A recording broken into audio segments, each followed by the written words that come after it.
Bismillahirrahmanirrahim. Alhamdulillahirabbil alamin. Wa afdhalus salati wa atammus taslim ala sayyidina wa maulana Muhammadin wa ala alihi wa sahbihi ajma'in. Subhanaka la ilma lana illa ma 'allamtana innaka antal alimul hakim. Allahumma anfa'na bima 'allamtana wa 'allimna ma yanfa'una wa zidna ilma walhamdulillahi ala kulli hal. Bismillahirrahmanirrahim. Fa in qulta falima al-hatta al-fiqha bi ilmi dunya wa al-hatta al-fuqaha bi ulama dunya. Fa in qulta maqalaman takon sapa sira. Sampai takon falima mongko krana apa?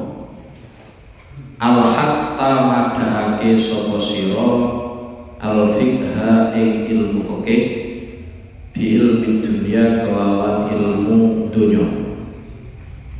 Al-fiqha ing ilmu fikih bi ilmi dunya kelawan ilmu dunya. Wa al-hatta lan madhaake sapa sira. Wa al-hatta lan madhaake sapa sira al-fuqaha ing pira-pira ulama fikih. Al-fuqaha ing pira-pira ulama fikih sampeyan padakno bi ulama dunya kelawan pira-pira ulama dunya. Bi ulama dunya kelawan pira-pira ulama dunya. Jadi dhisik Imam Ghazali nanti ngendikake bahwa ilmu cabang itu salah satunya ada yang berkaitan dengan kemaslahatan dunia. Jadi salah satu ilmu cabang itu ada yang berkaitan dengan kemaslahatan dunia, dan ilmu tersebut kemudian diistilahkan adalah ilmu fikih. Sehingga secara otomatis ilmu fikih cara Imam Ghazali disebut atau sama dengan ilmu dunia, sedangkan orang-orang yang alim tentang fikih itu sama dengan ulama dunia. Jadi ilmu fikih itu ya ilmu yang menjelaskan tentang kaitannya dengan ibadah, transaksi, kemudian undang-undang, pernikahan, talak dan seterusnya. Itu namanya ilmu fikih. Lah orang yang menguasai ilmu itu cara versi ini Imam Ghazali itu sama dengan ulama-ulama dunia. Sedangkan kita kenal sendiri di mana ulama dunia itu adalah dalam tanda kutip akeh negatifnya dibanding apa positifnya. Fa'lam maka ngerti sapa sira. Fa'lam maka ngerti sapa sira annallaha ing satune Allah azza maha mulya sapa Allah wa jalla lan wa agung sapa Allah. Iku akhraja ngetokake sinten Allah, nyiptakake sinten Allah Adam ing Nabi Adam alaihi salam, ditokake dan ciptakake minaturabi saking lebu. Kemudian wa akhraja lan nyiptakake utawa ngetokake sinten Allah dzurriyyatahu ing pira-pira keturunane Nabi Adam, dan ciptakno min sulalatin saking sari, mintinin saking lemah, wa min ma'in lan saking banyu dafikin kang dret-dret, nek metu dret-dret yakni air mani nggih. Air apa? Air mani. Ora kok air mani kabeh mboten, tapi sari dari air mani nggih. Dadi min sulalatin mintin wa min ma'in dafik nggih. Dadi sampean ora usah sombong, ora usah nglete, hakikate sampean mani mlaku nggih. Cara dawuh Sayyidina Ali ngoten, mani mlaku nek sombonge ra kathah. Fa akhraja nuli ngetokake sinten Allah ing keturunane Nabi Adam minal aslabi saking pira-pira iga bekas ilal arhami den tokno ilal arhami marang pira-pira rahim. Jadi sampeyan biyen iku posisine ning gone iku kasih bapak, kemudian manggon ning gone rahime ibu. Jadi sampeyan tegowo bapak sampeyan iki wis suwe lho ya. Bapak sampeyan wis suwe, bareng metu bantai wong tuwa karepe piye. Mun tegowo ngalon gitu wae bapak sampeyan mergawe ya tegowo mergawe nggih. Wae refreshing ya dijak apa? Refreshing. Lah bareng metu ono akale ra kaprang bantai bapake, misui bapake. Wa min halan saking arham, saking rahim ila dunya marang dunya. Ila dunya marang dunya. Summa ilal qabri nuli marang kuburan. Sausé ning gone donya sampeyan sampeyan transit ning gone kuburan. Summa ilal ardi nuli marang diketokno ngamali sampeyan kabeh. Nggih, sampeyan wis ditangekno sama kubur, kemudian amali sampeyan tek ketokno kabeh, mbok apik mbok elek kabeh apa diketokno. Nggih. Nek wis diketokno summa ilal jannati nuli marang swarga aw ilan nari utawa marang neraka. Tergantung amali sampeyan, nek ketoke akeh apike ya min jannah, nek ketok akeh eleke ya min ahli apa? Nares. Meskipun ya harapane kabeh min ahli jannah, termasuk penduduk swarga kabeh. Lah kadang wong harapane min ahli jannah gara-gara ya pancen ora nyawak kelakuane, ora nyawak apa? Kelakuane elek tetep harapane saya min ahli apa? Jannah. Fahadha mabda'u wa hadhi ghayatu wa hadhi manazilu. Fahadha maqam utami iki. Fahadha maqam utami iki iku mabda'u iku kawitane keturunane Nabi Adam. Fahadha maqam utami iki nek sampeyan rujuk centel ya min sulalatin min tin wa min ma'in dafiq. Mabda'uhum iku kawitane keturunane Nabi Adam. Wahadi utawi iki jannah utawa neraka iku goyatuhum akhire utawa puncake keturunane Nabi Adam. Wahadi utawi iki pira-pira panggonan saka ego wekas rahim donya kuburan, kemudian tempat di mana amal kita dipertontonkan. Iku mana zilu iku pira-pira tempat lerene keturunan Nabi Adam, duriyai Nabi Adam. Wa khalaqalan nyiptake sinten Allah ad-dunya ing dunya den ciptakno mauzadan khale dadi modal gawe sangu lil ma'ati kedue akhirat. Lihat lala wala supaya ento merkole sopo wong minha saking adunya ma ing perkara yasluku kang patut apa man ditazawudi krana arai gawe sangu. Wis dadi Imam Ghazali pengen mendasari kenapa ilmu fikih itu disebut dengan disamakan dengan ilmu dunia, kemudian ulama fikih juga disamakan dengan ulama dunia. Jadi kita memang dijak mikir Imam Ghazali, di mana Allah Subhanahu Wa Taala itu menciptakan Nabi Adam dari debu, kemudian menciptakan keturunan Nabi Adam, yaitu dari sari tanah dan sari air mani. Kemudian setelah itu kita diposisikan ning aslabil abad, iku kasih bapake sampeyan kabeh iku nggawa cikal bakale sampeyan. Mulane nek wong saiki biasanya menggambarkan itu sangat mudah. Jadi Nabi Adam itu ketika diciptakan oleh Allah Subhanahu Wa Taala, sampeyan agar ngerti flash disk ya seperti Nabi Adam. Jadi bentuknya cilik tapi isine akeh. Jadi Nabi Adam itu diciptakan oleh Allah Subhanahu Wa Taala itu membawa cikal bakal keturunannya Nabi Adam. Ya memang sebagian ada yang taat, sebagian ada yang maksiat. Pancen ugamane urip nggih.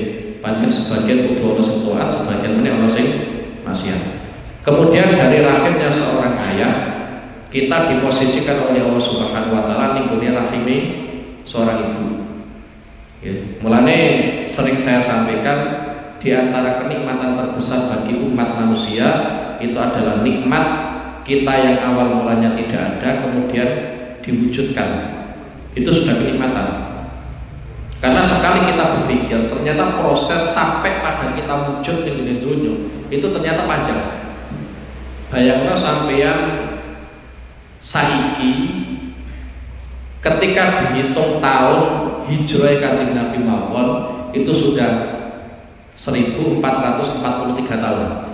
Ya, 1443 tahun. Itu jarak antara kita dengan hijrah Kanjeng Nabi. Ya, dengan hijrah Kanjeng Nabi.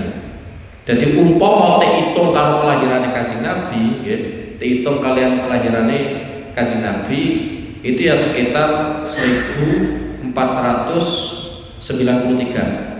Sekitar itu ya, 1493. Kita globalkan cara gambarnya 1500 tahun. Iku nek delok saiki tahun iki sampai kelahirannya Kanjeng Nabi. Sedangkan kelahirannya Kanjeng Nabi piyambak tekan Nabi Isa itu saja sudah sekitar 511 tahun atau berapa aja? 500 tahun. Iku durung sampai tekan Nabi Adam. Jadi sampeyan tek gawa bapak-bapake sampeyan, nenek moyangnya sampeyan itu banget suwene. Ya. Lah ketika sudah sampai ning gone bapake sampeyan, kemudian nek dokok ning gone rahimnya seorang ibu. Ya. Sampeyan yo ora sadar ning gone rahim kok iso muda itu modele piye, kita tidak sadar. Sing jelas ketika kita di dalam rahim kadang yo iso nyundul, mungkin nek lantip iso numpak ibuke bareng ya dan seterusnya. Ya. Mulane cara bayangan ulama ketika di dalam kuburan itu ya biasa saja. Artinya kalau Allah Subhanahu wa taala mampu menciptakan kehidupan kita di dalam rahim, berarti Allah juga mampu menciptakan kehidupan kita di dalam alam kubur. Sampai ora usah bayang kok sempitnya kaya ngono. Nggih. Karena kuburan itu sempit ketok mripate sampeyan. Padahal mripate sampeyan itu sering salah. Nggih. Sering salah ngukumi. Nggih. Mripate sampeyan. Dulu kecil kita itu ketika nyawang lautan, itu bayangannya ya tempuk antara langit karo lautan. Ternyata ya ora ketemu tempuke nggih. Kumpule ning ndi nggih mboten apa kepake. Kadang sampai nyawang wae itu iso mburi ketok ayu, sampean dep saka ngarep ya keliru tenan nggih. Ternyata elek. Mulane pandangan mata kita itu mbok piye-piye terbatas. Dalam kondisi mata kita sehat ataupun sakit itu mbok cara pandang kita pasti terbatas ya. Jadi kalau Allah Subhanahu wa taala mampu menciptakan kehidupan kita di dalam rahim, berarti Allah yang mampu menciptakan kehidupan kita di apa? Kuburan. Jadi sampai ora usah bayangno ning gone kuburan kemudian niku napa? Sempit, pepet tanah dan seterusnya enggak usah. Oh sampeyan ya ning gone rahim dia ora sempet mikir ngono kok ya. Ora sempet apa? Mikir ngono ya. Kemudian dari rahim kita itu taruh oleh Allah Subhanahu wa taala diposisikan di dunia. Sawise ning dunia kemudian ning kuburan, sawise ning kuburan kemudian kita dibangkitkan dari kubur, tek hisab amal kita kabeh. Sing apik ya ketok apik, sing elek ya ketok elek nggih. Mulane wonten ayat Al-Qur'an faman thaqulat mawazinuhu fa huwa fi isyatir radiyah nggih. Dadi nek timbangan ngamale kok niku abot ya fa huwa fi isyatir radiyah, di dalam kehidupan sing tok ridhone Allah Subhanahu wa taala. Tapi waman khafat mawazinuhu fa ummuhu hawiyah wa ma adraka ma hiya narun apa hamiyah nggih. Dadi timbangan ngamali sampeyan sing apik kok ternyata enteng ya wis sempoh. Satu-satunya modal ya sampeyan kudu njaluk syafaate Kanjeng Nabi Muhammad sallallahu alaihi wasallam. Nggih, itu kalau waman khafat mawazinu fa ummuhu hawiyah nggih. Dadi ngamal sampeyan sampe ketokno kabeh nggih. Kemudian setelah kita itu dihisab, itu nanti ada jalan menuju surga, ono jalan menuju neraka. Nek jatahe kok manggon neraka ya dalan iku ya akhire ketok ya neraka. Nek pancen min ahli jannah ya dalan ya apa min ahli jannah. Oke. Semuanya ini diruntutkan oleh Imam Ghazali nanti supaya kita sadar bahwa ilmu fikih itu memang sama persis dengan ilmu dunia. Orang-orang yang menguasai ilmu fikih itu sama persis dengan ulama-ulama apa? Dunia. Kemudian Imam Ghazali mengatakan wa khalaqu ad-dunya zadan lil ma'ad. Fungsi dari dunia itu sebenarnya iki nek standare wong-wong sing nuansane akhirat nggih, sing nuansane akhirat. Dunia itu memang diciptakan gawe modal mengantarkan kita moro ning gone akhirat apike piye. Nggih. Jadi jangan sampai kita memvonis bahwa dunia itu semuanya elek. Nggih. Meskipun kita tahu ada hadis yang mengatakan ad-dunya mal'unatun. Nggih. Dunia kuwi mbok piye-piyeno dilaknat. Arti dari laknat dalam istilah para ulama itu adalah jauh dari rahmatnya Allah Subhanahu wa taala. Nggih. Mulane dunia iku mbok piye-piyeno mal'unatun.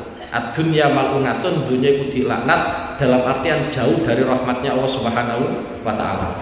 Kemudian hadis itu dilanjutkan mal'unun ma fiha. Sesuatu yang terdapat di dalam dunia semuanya itu dilaknati. Tapi ternyata Rasulullah itu masih mengecualikan beberapa hal. Illa aliman, satu orang alim itu dikecualikan. Karena orientasi orang alim itu piye carane dunia itu dadi modal kesejahteraan beliau ning gone akhirat. Mulane sampai ora usah kaget ketika ada ulama, ada tokoh kiai semisal mengatakan apa ndonga, ya Allah muga-muga umurku saya dawa.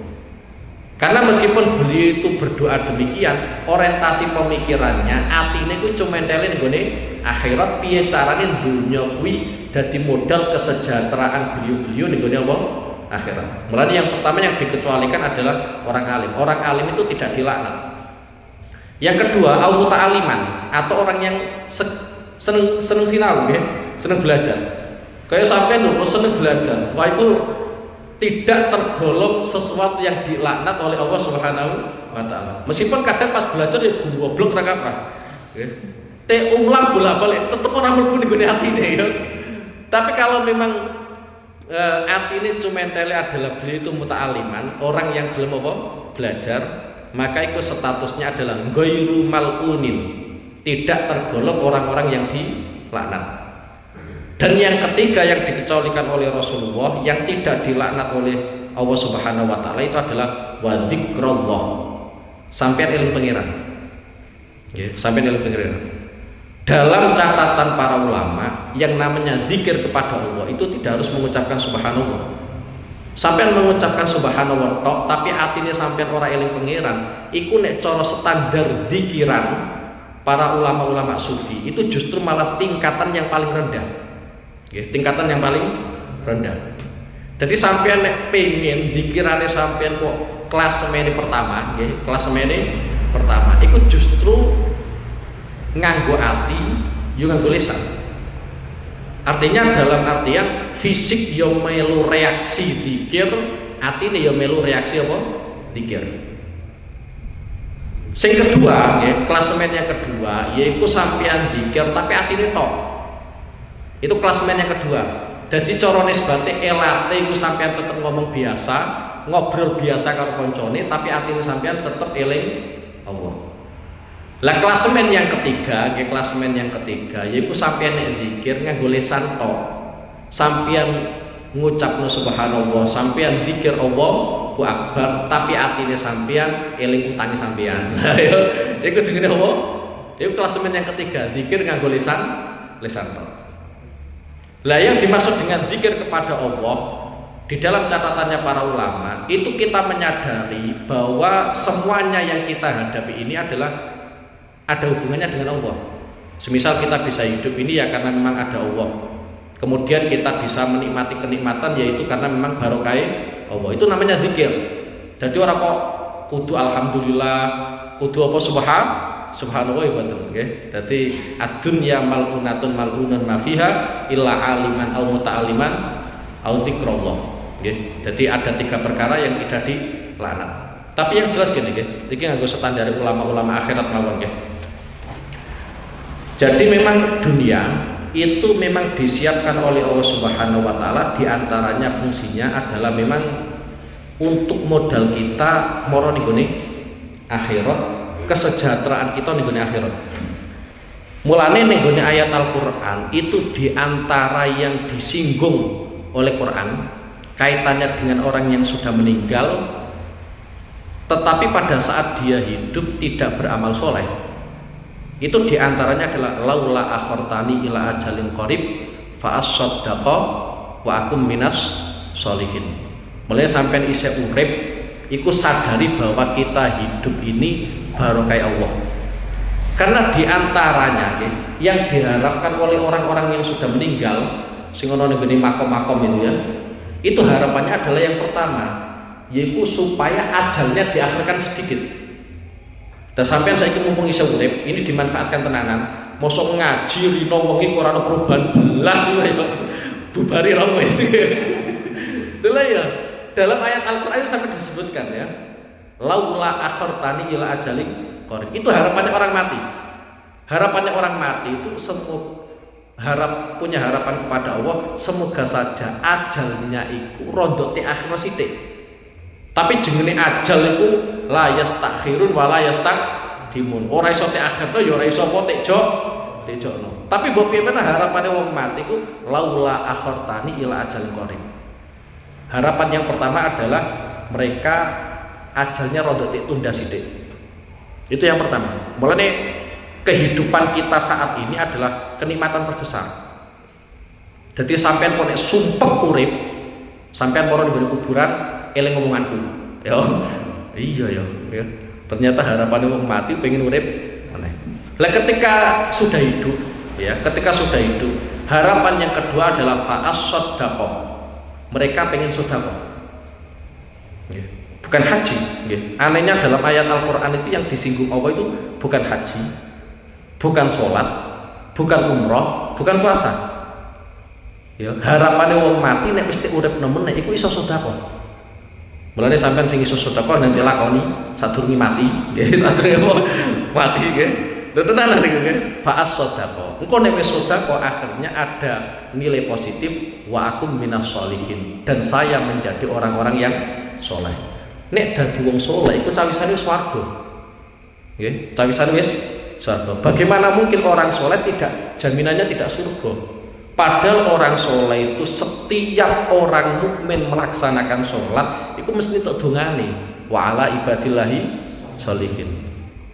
Mulai cita-citane sebagian sahabat kon donga ora patek seneng. Dongane beliau, harapan beliau piye carane saya ini menjadi orang soleh ngono tok. Secara perilaku ya dadi wong soleh, hubungan antara beliau dengan Allah Subhanahu wa taala ya dadi apa? Wong soleh. Karena kalau sudah mendapatkan status minas sholihin iku untuk donga sing ndongakno wong mukmin sak alam dunya wa ala ibadillahi sholihin. Ya aja kok jenenge sholihin tok tapi ora tau ora dadi wong saleh nggih.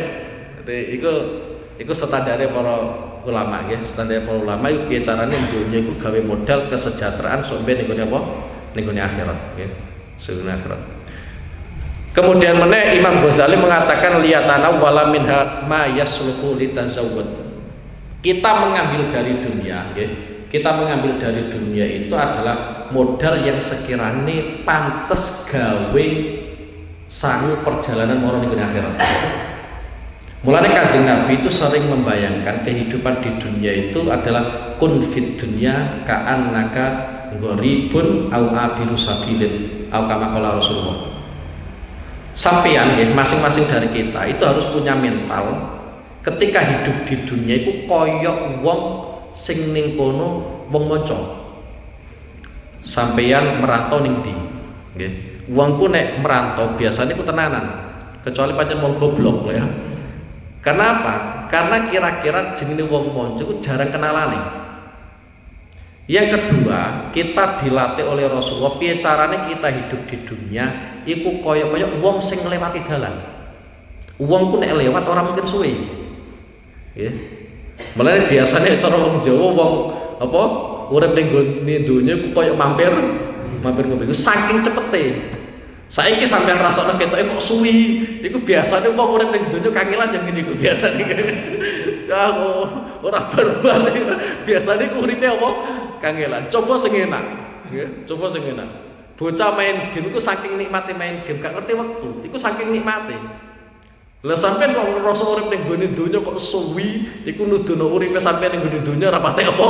Kepenak nggih. Dadi Kanjeng Nabi ku mendoktrin, mendidik para sahabat piye carane bisa memposisikan masing-masing dari mereka koyok wong sing lewati dalan. Dan ini bukan hanya tidak dawuhna Kanjeng Nabi mawon nggih. Bahkan Kanjeng Nabi itu nate nglakoni. Dan itu ditanyakan oleh sebagian sahabat. Kanjeng Nabi niku nate sare, nggih. Nate sare nek cara wong Jawa nganggo kloso. Nggih, nganggo kloso sampai kloso kuwi nipaki kulite Kanjeng Nabi. Jadi membekas. Nggih, membekas. Sayyidina Umar perso. Nggih, mujenge Sayyidina Umar nggih. Banget perhatiannya kalian Kanjeng Nabi. Kanjeng Nabi kenapa jenengan kok mboten damel tempat tidur ingkang langkung sae daripada kloso niki. Kloso niki kan membekas ning gone kulite jenengan. Nek kasure jenengan iku empuk nggih, kasure jenengan iku empuk, kan ora ono bekase. Mulane sampean aja sampe ora rido karo takdir pengiran. Kita iku wis enak. Tak critani kita iku wis enak. Bayangno sampean urip koyo Kanjeng Nabi. Nganggo kloso. Bukan kok gara-gara Kanjeng Nabi itu tidak mampu tumbas kasur iki mboten nggih. Pancen ku pilihane Kanjeng Nabi koyo ngono. Ketika ditanya oleh Sayyidina Umar, kenapa kok jenengan malah milih niki, mboten milih kasur sing empuk? Ternyata jawabane Kanjeng Nabi, aku kuwi ning gone donya koyo wong kepanasan terus ngiyup. Nggih. Kaya wong kepanasan terus ngiyup ning gone ngisor wit. Jenenge wong ngiyup ning gone ngisor wit iku ora mungkin suwe. Lau aku tak persiapkan tempat yang begitu istimewa di dunia, tapi pada akhirnya saya tempati cuma sebentar, kemudian itu saya tinggalkan. Ya, sampai kan milih kasur sing empuk piye carane. Nek Nabi mboten nggih. Ketika ada tawaran nganggo kasur sing empuk, ternyata jawabannya Kanjeng Nabi, aku iku koyo wong kepanasan, terus golek iyup-iyupan ning gone ngisor wit. Mbok piye-piye wong ngiyup iku sedelok. Buat apa? Saya untuk apa ya? Menenangkan utawa ngenakno awakku mau sedelok tok bar kuwi tak tinggal. Nggih. Iki Kanjeng Nabi nggih. Mulane Kanjeng Nabi kuwi terkenal lomo. Nggih.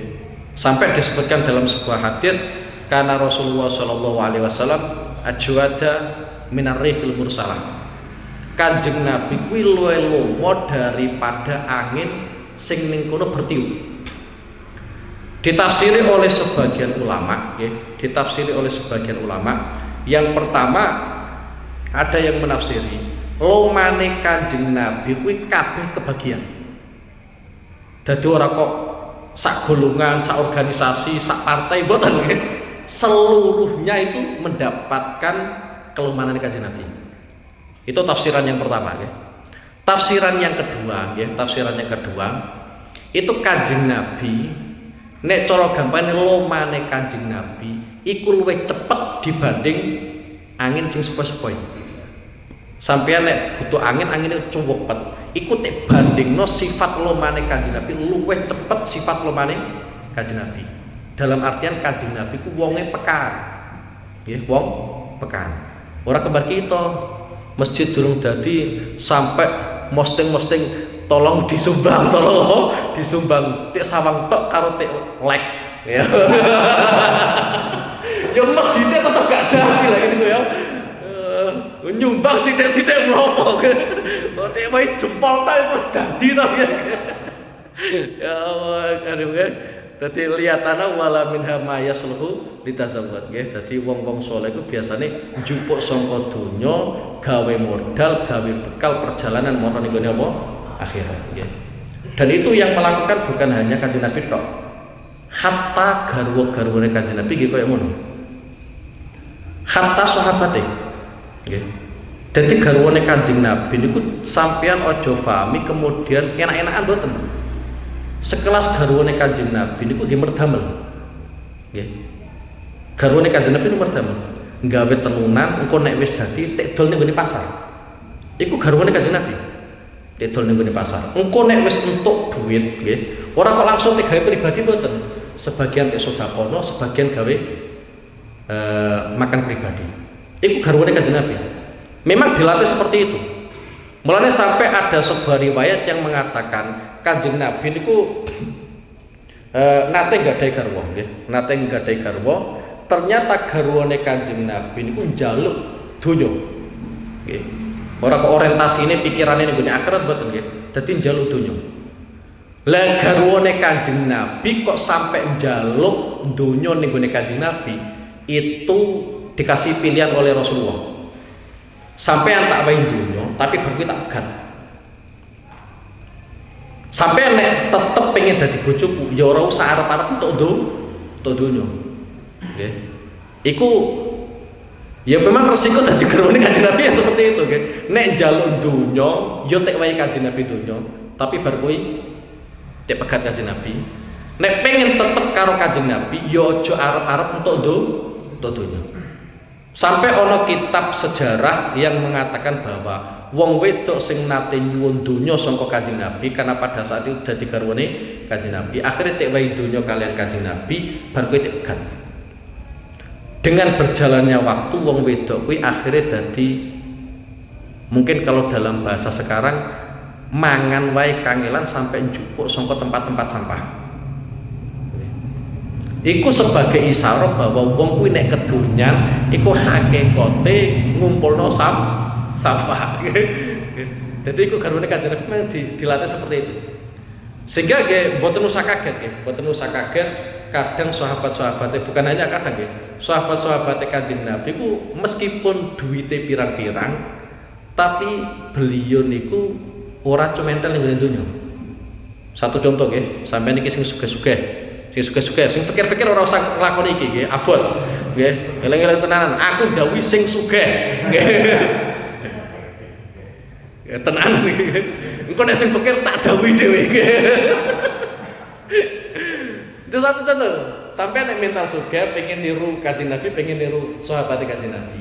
Silakan sampean tiru Sayyidina Utsman, Abdurrahman bin Auf, Tolha.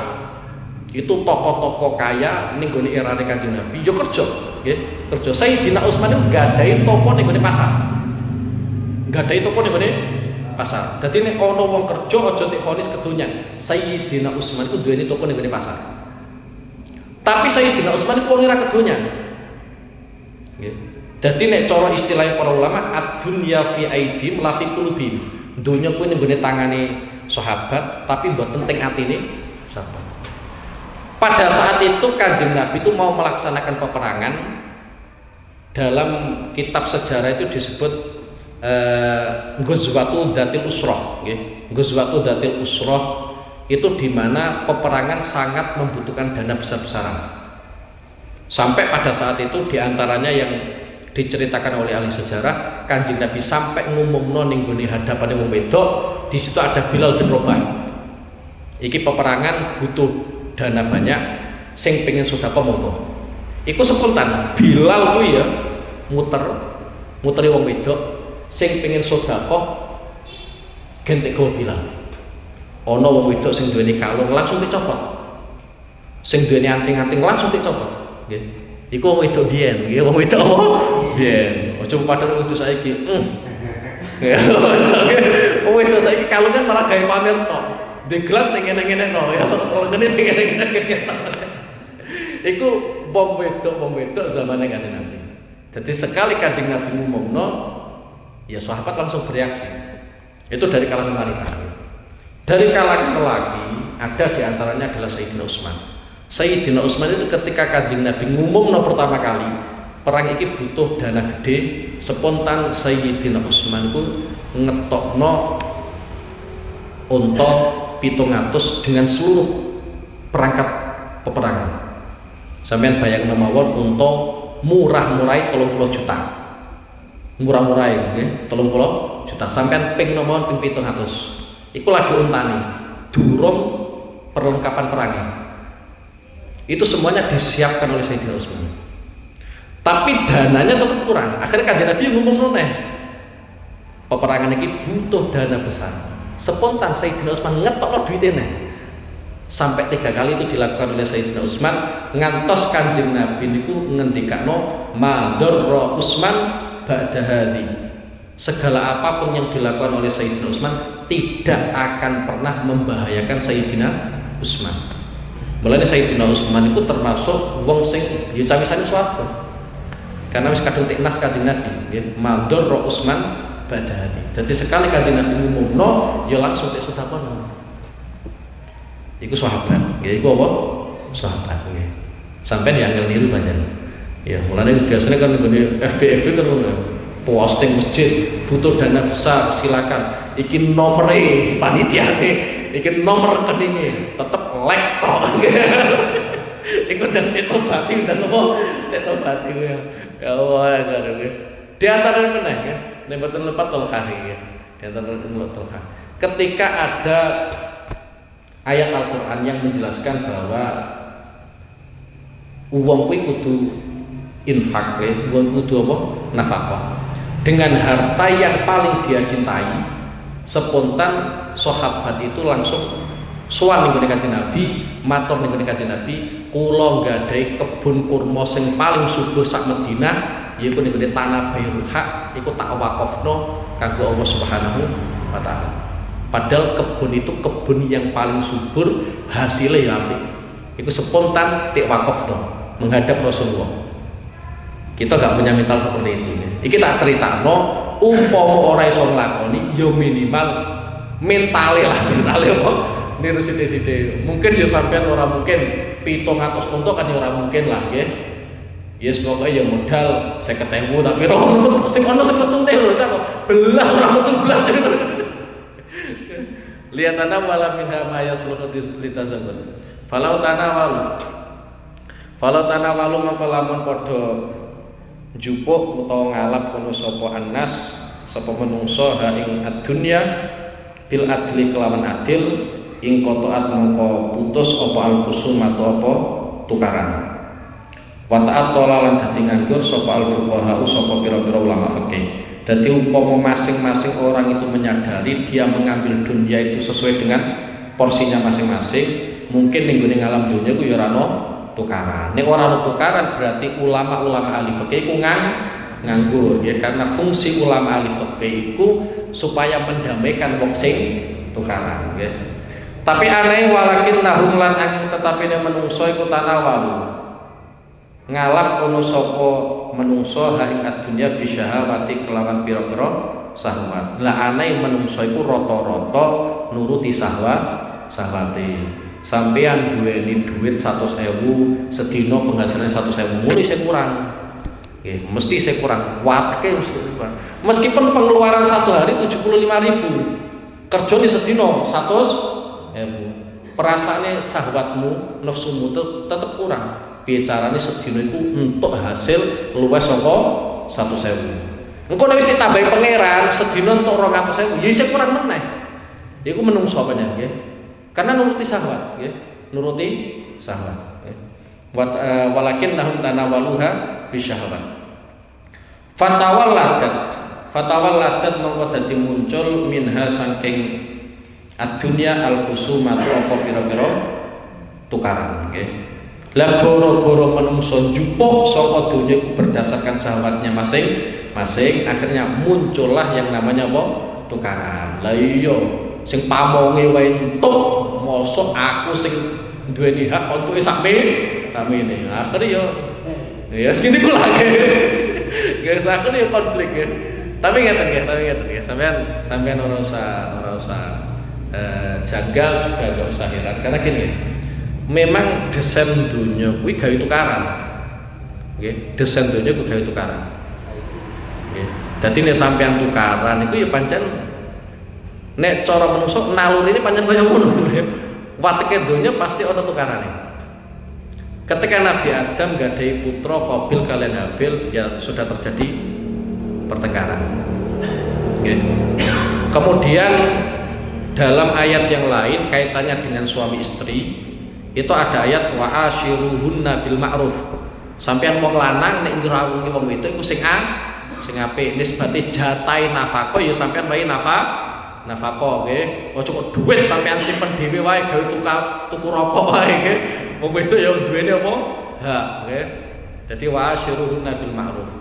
Tapi selanjutnya ya, kelanjutan ayat itu adalah fa in karihtumuhunna fa asa an takrahu syai'an wa yaj'alallahu fi khairan katsiran. Nek pas awakmu kok ana rada gedhinge karo wong wedok nggih, menawa pangeran kuwi dadekno sampean gedeng perkara sing akhirnya sampean seneng nggih.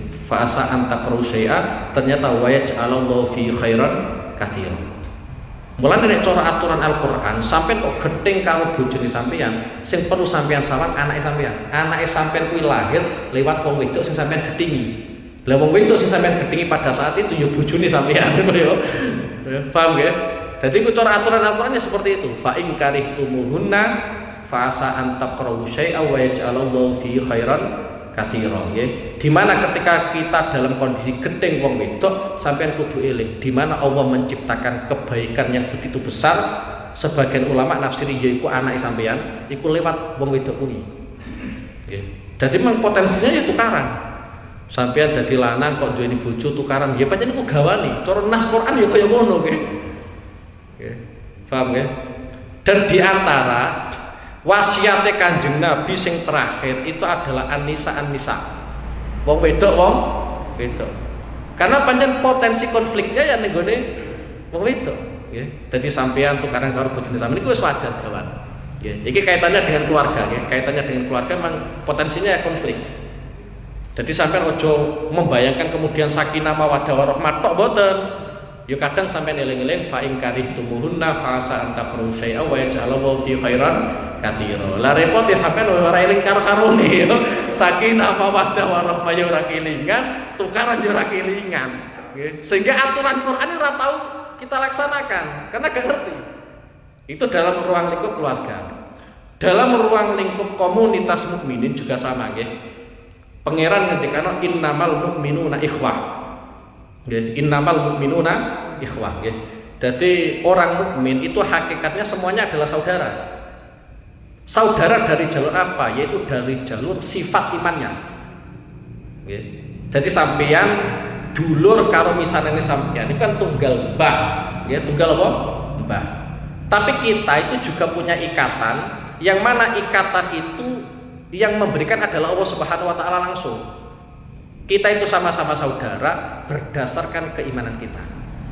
Tapi anai pangeran ketika mengatakan innamal mu'minuna ikhwah, ternyata dilanjutkan fa aslihu baina akhwaikum. Damaikanlah di antara kedua saudaramu. Dadi nek ana wong mukmin karo wong mukmin kok ning kono tukaran, memang resep dari Al-Quran, rumus dari Al-Quran kita damaikan. Ojo kok malah kita panas-panasi, okay? Malah jadi kubu A, kubu B, okay? Kubu 01, kubu 02 itu piye karepe? Fa aslihu baina akhwaikum. Kalau sama-sama orang mukmin terjadi konflik, ya memang harus didamaikan. Mulane di antara salah satu ibadah sing paling gede ganjarane yaiku islahu dzatil bain. Islahu dzatil bain kuwi nek ana wong tukaran sampean damekno. Nggih, nek ana wong tukaran sampean apa? Damekno. Sampai dalam keterangannya para ulama fikih itu ada kaitannya dengan ayat Al-Qur'an innamas shadaqatu lil fuqara'i wal masakini wal amilina 'alaiha wal mu'allafati qulubuhum. Nggih. Kemudian ada ayat yang menjelaskan al-gharimin, yaitu wong-wong sing utang. Wong sing utang sing berhak untuk zakat itu sapa? Yaitu diantaranya ketika ada dua kelompok kok tukaran iso damai dengan cara sampean wae duit. Tapi modale sampean untuk duit ku utang. Sampean utang terus sampean wehno dua kelompok yang sedang apa? Tukaran. Iku oleh sampean nampa zakat. Sampai segitunya nggih. Karena apa? Saking gedene ganjarane wong sing damekno dua kubu yang tukaran nggih. Iki tugase Pak RT tenanan iki nggih. Nggih. Ojo kok haus ngene ojo.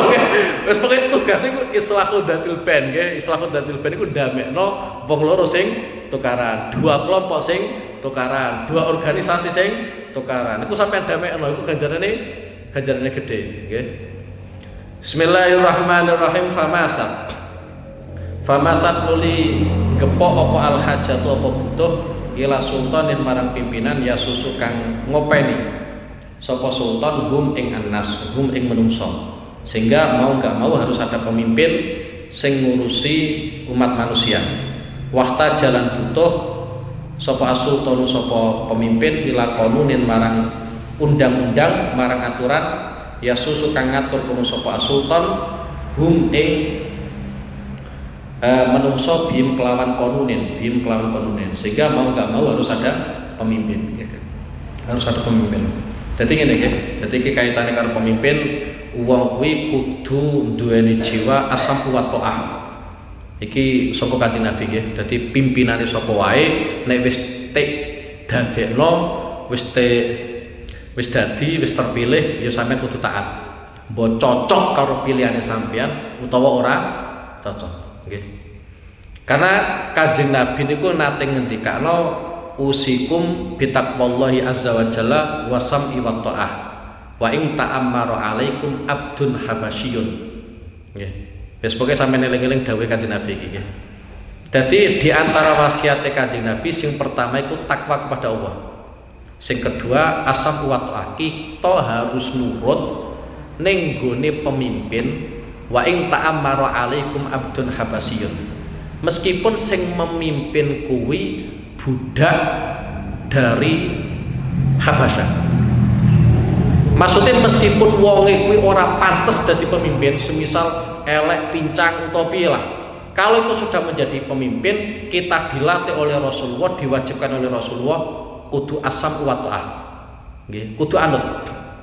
Meskipun ada yang dikecualikan oleh Rasulullah selama yang dilakukan atau aturannya pemimpin itu tidak kufur yang jelas. Kalau memang di situ kok kufur yang jelas, sampean ora taat, ya gak apa-apa. Tapi selama tidak ada unsur kekufuran, sampean wajib taat kepada apa? Pemimpin. Lah, kaitannya dengan pemilihan pemimpin, nggih. Jadi pemilihan apa meneh? Musiman sak periode, 2 periode dan seterusnya ya. Iku musiman, jadi sampai ora usah tukaran lah, ora usah tukaran. Kita belajar sejarah sahabat.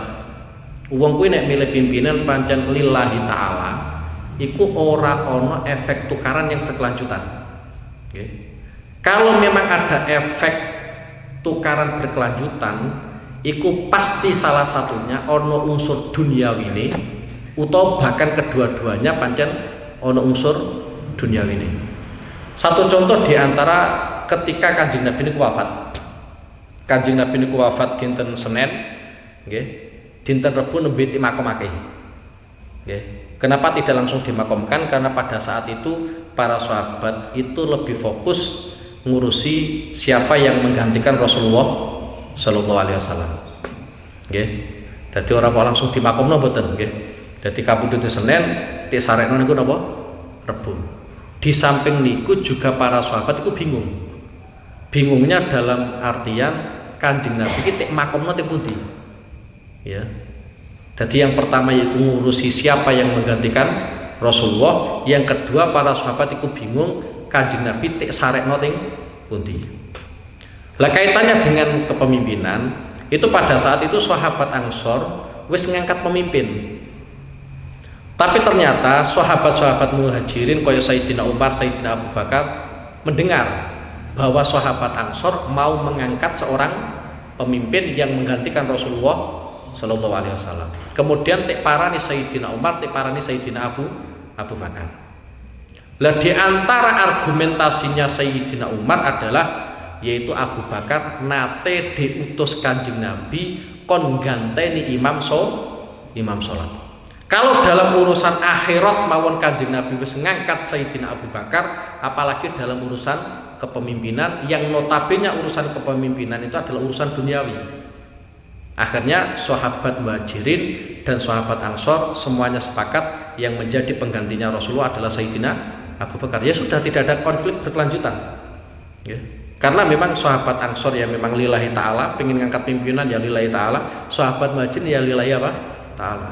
Mulai ketika mereka dijelaskan kaitannya dengan akhirat, ya langsung ngetokno. Satu-satunya sahabat yang nate diutus Kanjeng Nabi kon ganteni dadi imam sholat, itu Sayyidina Abu Bakar. Sayyidina Abu Bakar. Pada saat itu, Sayyidah Aisyah itu yo mengajukan alasan, ojo Abu Bakar. Kenapa Sayyidatuna Aisyah kok mengajukan alasan kepada Kanjeng Nabi, ojo Abu Bakar sing dadi apa? imam. Karena Sayyidah Aisyah minangka putrine Abu Bakar iku paham persis kalian bapak iki. Engko nek dadi imam, bapakku kuwi nangisan. Abu Bakar kan terkenal nggih. Terkenal nek maca ayat Quran itu gampang nangis. Sampeyan yo ora iso guyu, yo ora iso nangis, wis pokoke sumpah kowe gaduh-gaduh apa wis. Nek Sayyidina Abu Bakar ku gampang nangis. Mulane Sayyidatuna Aisyah matur te Kanjeng Nabi, ampun Abu Bakar. Teng mriku wonten Sayyidina Umar. Ini Abu Bakar nangisan panjenengan. Tapi Kanjeng Nabi tetap milih Abu Bakar. Ya, milih Abu Bakar. Tapi Abu Bakar niku belum sempat ngimami. Posisi senenggo ngarep belum sempat ngimami, Kanjeng Nabi rawuh. Nggih. Harapane Kanjeng Nabi dadi makmum, Abu Bakar dadi imam. Tapi jenenge Abu Bakar wong sing banget duweni akhlak ning gone Kanjeng Nabi, ora pantes anake Abu Quhafah dadi imam ngimami Rasulullah sallallahu alaihi wasallam. Akhire Sayyidina Abu Bakar gak sedo dadi imam. Posisinya Abu Bakar dadi makmum, Kanjeng Nabi tetap dadi apa? Imam. Lah dalam urusan sholat mawon Kanjeng Nabi sudah memilih Sayyidina Abu Bakar, apalagi dalam urusan apa?